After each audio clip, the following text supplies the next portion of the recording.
老苏，你是主管公检法的副市长，对不对？怎么了，新兵？我是来自首的。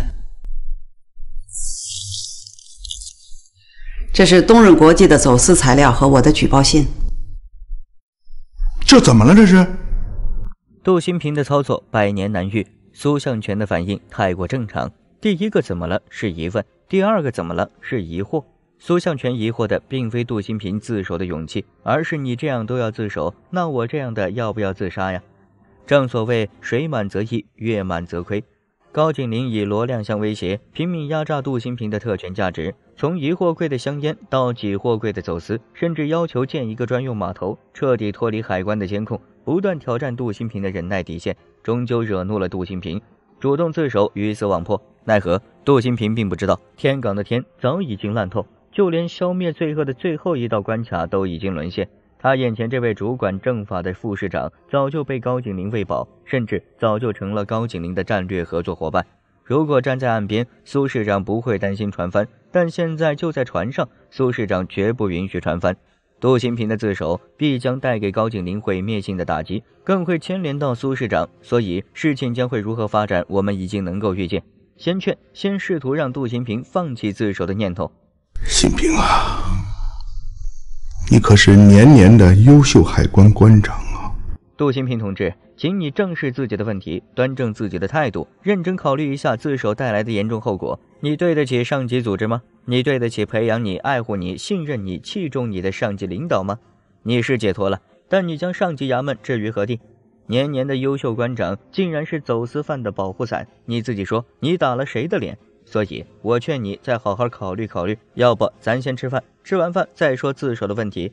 奈何杜新平心意已决，更何况杜新平早就精心设计了一场车祸，所有人都认为罗亮于这场车祸中丧生。没有了儿子的牵绊，杜新平再无任何担心，哪怕以身入局也要扳倒高景林。所以杜新平就只有一个要求，像高景林这样的犯罪分子，不能再让他逃避法律的制裁了。眼看杜新平如此决绝，苏市长只能按照常规办法给出回应。新平，这你放心，我苏向全就是拎着脑袋也要把高景林绳之于法。仅就这句话而言，苏市长绝对对得起自己身上的顶戴袍服，不愧为主管政法的副市长，不愧是天港秩序的终极捍卫者。但人话谁都会说，关键是人事不一定谁都会做。刚刚还在慷慨激昂的副市长，随后便将消息递给了高景林。杜新平自首了。随后高景林便开始了各项追捕工作的周密安排。首先，高景林的东润国际并没有直接参与走私，自然不必担心实际执行走私工作的外围公司，该撤的撤，该跑的跑，该销毁的销毁，该抹平的抹平。没有了证据，杜新平的自首便没有意义。更何况高景林的船上还站着那么多的利益绑定的要员，就算启动了调查程序，大家共同努力，就一定能保证不会翻船。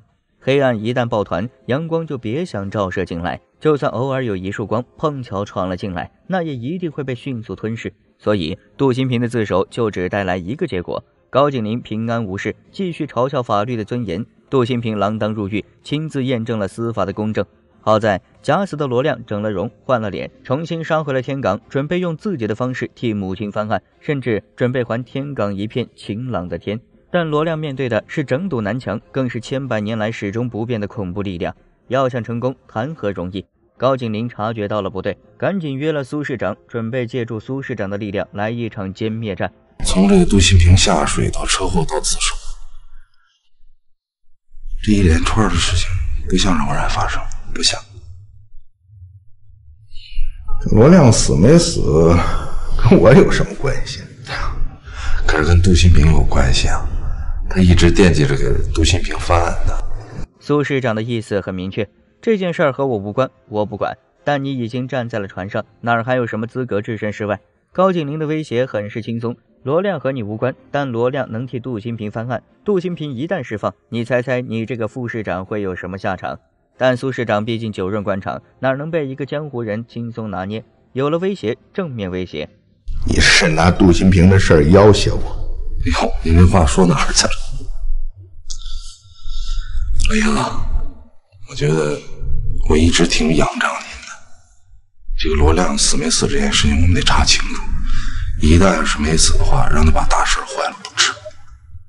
你说呢？要让别人听话，一般有这3种方式：要么威胁，要么利诱，再就是2种方式的有机组合。如果罗亮坏了大事，你还想不想继续挣钱？你还想不想继续当官？你还想不想给自己的女儿一个美好的未来？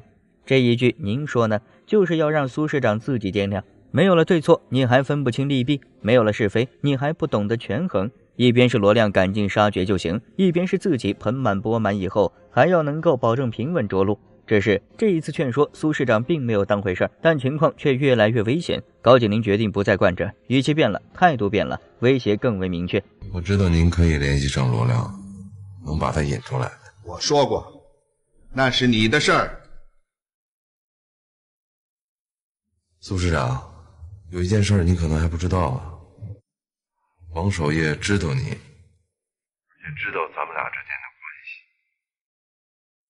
一旦他要去自首了，相信结果对咱们俩人都没有什么好的。您说呢？苏市长还能怎么办？第一次伸手的时候就应该想到会有今天，就应该预知被人拿捏的风险。这一次这句您说呢，不再具备商量的意思，甚至都没有权衡的空间。你就只能这么办，你就只能乖乖听话，然后想尽办法找到罗亮，保证船不会翻。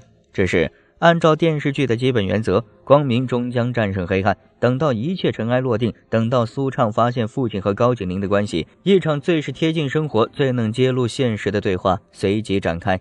畅，知道你爸今年多大了吗？59了，明年我就要退下来。